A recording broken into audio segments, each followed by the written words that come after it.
السلام علیکم دوستو، حیات الصحابہ کی سیریز کا ہمارا دوسرا چیپٹر جاری ہے جس کا نام ہے دعوت کا باب، اور اس چیپٹر کے پچھلے ویڈیو میں ہم نے جانا کہ کیسے نبی پاک صلی اللہ علیہ وسلم نے حضرت علی بن ابی طالب رضی اللہ عنہ کو اسلام کی دعوت دی اور کس طرح انہوں نے اسلام قبول کیا۔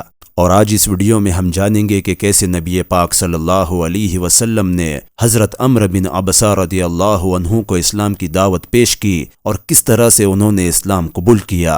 امید ہے کہ آپ کو اس حیات الصحابہ کی سیریز کے پچھلے ویڈیو اور واقعات سے بہت کچھ سیکھنے ملا ہو۔ آئیے اب ہم اس واقعے کی طرف بڑھتے ہیں اور اس ویڈیو کو شروع کرتے ہیں، لیکن ویڈیو میں آگے بڑھنے سے پہلے اپنے پیارے نبی پر ایک دفعہ درود ضرور پڑھ لے۔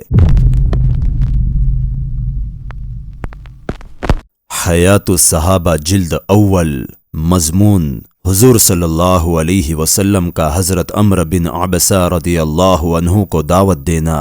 بسم اللہ الرحمن الرحیم۔ حضرت شداد بن عبداللہ کہتے ہیں کہ حضرت ابو امامہ نے حضرت عمرو بن عبسہ سے پوچھا کہ آپ کس بنیاد پر یہ دعویٰ کرتے ہیں کہ اسلام لانے میں آپ کا چوتھا نمبر ہے؟ انہوں نے فرمایا، میں جاہلیت کے زمانے میں لوگوں کو سراسر گمراہی پر سمجھتا تھا اور بت میرے خیال میں کوئی چیز ہی نہ تھے۔ پھر میں نے ایک آدمی کے بارے میں سنا کہ وہ مکہ میں غیب کی خبریں بتلاتا ہے اور نئی نئی باتیں بیان کرتا ہے۔ چنانچہ میں اونٹنی پر سوار ہو کر فوراً مکہ پہنچا۔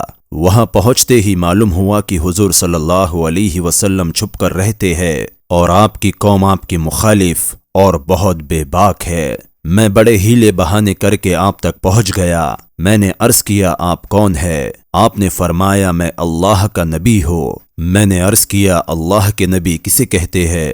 آپ نے فرمایا، اللہ کی طرف سے پیغام لانے والے کو۔ پھر میں نے عرض کیا، کیا واقعی اللہ نے آپ کو پیغام دے کر بھیجا ہے؟ آپ نے فرمایا، ہاں۔ میں نے عرض کیا، اللہ نے کیا پیغام دے کر بھیجا ہے؟ آپ نے فرمایا، اللہ نے مجھے یہ پیغام دے کر بھیجا ہے کہ اللہ کو ایک مانا جائے اور اس کے ساتھ کسی بھی چیز کو شریک نہ کیا جائے، اور بتوں کو توڑا جائے اور رشتوں کو جوڑا جائے اور ان سے اچھا معاملہ کیا جائے۔ میں نے آپ کی خدمت میں عرض کیا، اس دین کے معاملے میں آپ کے ساتھ کون ہے؟ آپ نے فرمایا، ایک آزاد اور ایک غلام۔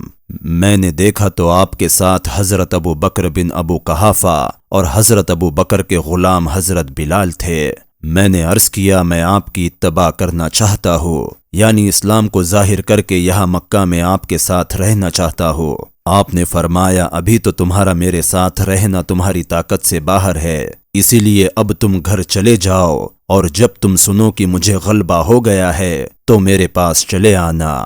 حضرت عمرو بن عبسہ فرماتے ہیں کہ مسلمان ہو کر میں اپنے گھر واپس آ گیا اور حضور صلی اللہ علیہ وسلم ہجرت فرما کر مدینہ تشریف لے گئے۔ میں آپ کی خبریں اور آپ کے حالات معلوم کرتا رہتا تھا، یہاں تک کہ مدینہ سے ایک قافلہ آیا تو میں نے ان لوگوں سے پوچھا، وہ مکی آدمی جو مکہ سے تمہارے یہاں آئے ہے اس کا کیا حال ہے؟ ان لوگوں نے کہا کہ ان کی قوم نے ان کو قتل کرنا چاہا لیکن وہ قتل نہ کر سکے، اور خدا کی مدد ان کے اور قوم کے بیچ رکاوٹ بن گئی، اور ہم لوگوں کو اس حال میں چھوڑ کر آئے ہیں کہ سب آپ کی طرف لپک رہے ہیں۔ حضرت عمرو بن عبسہ کہتے ہیں کہ میں اونٹ پر سوار ہو کر مدینہ پہنچا اور حاضر ہو کر عرض کیا، اے اللہ کے رسول صلی اللہ علیہ وسلم، کیا آپ مجھ کو پہچانتے ہیں؟ آپ نے فرمایا، ہاں۔ کیا تم وہی نہیں ہو جو مکہ میں میرے پاس آئے تھے؟ میں نے عرض کیا، جی ہاں، میں وہی ہوں۔ اس کے بعد میں نے عرض کیا، اے اللہ کے رسول صلی اللہ علیہ وسلم، جو کچھ اللہ نے آپ کو سکھایا ہے اور میں نہیں جانتا ہوں، اس میں سے آپ کچھ مجھے سکھا دے۔ اس کے بعد حدیث کا کافی حصہ ابھی باقی ہے۔ حضرت عمرو بن عبسہ کی ایک حدیث اور بھی ہے جس میں یہ مضمون ہے کہ میں نے عرض کیا، اللہ نے آپ کو کیا پیغام دے کر بھیجا ہے؟ آپ نے فرمایا، یہ پیغام دے کر بھیجا ہے کہ رشتے ناتے جوڑے جائے اور انسانی جانوں کی حفاظت کی جائے اور راستوں کو امن والا رکھا جائے اور بتوں کو توڑا جائے اور ایک اللہ کی عبادت کی جائے اور اس کے ساتھ کسی کو شریک نہ کیا جائے۔ میں نے عرض کیا کہ یہ حکم اللہ نے جو آپ کو دے کر بھیجے ہے یہ بہت اچھے ہے، اور میں آپ کو اس بات کی گواہی دیتا ہوں کہ میں آپ پر ایمان لا چکا ہوں اور میں آپ کو سچا مانتا ہوں۔ کیا میں آپ کے ساتھ ٹھہر جاؤں یا آپ جو مناسب سمجھے۔ آپ نے فرمایا تم خود دیکھ رہے ہو کہ جس دین کو میں لے کر آیا ہوں لوگ اسے کتنا برا سمجھ رہے ہیں،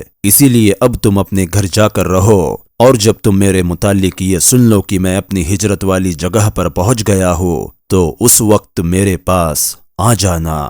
تو دوستو یہ تھا حضرت عمرو بن عبسہ رضی اللہ عنہ کے اسلام لانے کا تمام واقعہ۔ دوستو اس واقعے سے آپ کو کیا سیکھ ملی یہ کمنٹ سیکشن میں مجھے ضرور بتائے، اور اسی کے ساتھ یہ بھی بتائے کہ کیا آپ کو حیات الصحابہ کی یہ سیریز پسند آ رہی ہے یا نہیں۔ میں آپ کے کمنٹ کا منتظر ہوں، اور انشاءاللہ میں آپ کے کمنٹ پر ریاکٹ بھی ضرور کروں گا۔